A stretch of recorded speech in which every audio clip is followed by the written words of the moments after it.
বিবেকানন্দ ব্যায়ামাগারের ৭৫ বছর পূর্তি উপলক্ষে বেশ কিছু কর্মসূচি হাতে নেওয়া হয়েছে।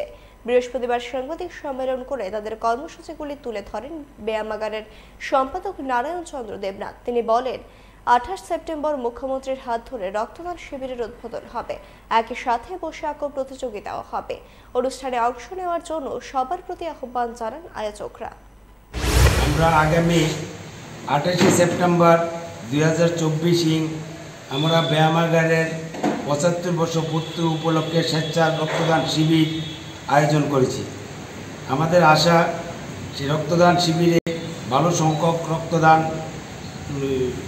রক্তদান করবেন।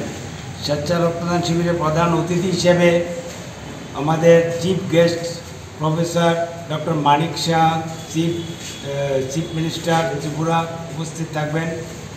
স্পেশাল গেস্ট হিসেবে Shri Dipak Majumdar, mayor Agartala municipal corporation. Special invitee হিসেবে থাকবেন পদ্মশ্রী ডক্টর দীপা কর্মকার, অলিম্পিয়ান। আমাদের ক্লাব প্রেসিডেন্ট শ্রী অজয় কুমার চৌধুরী মহাশয়।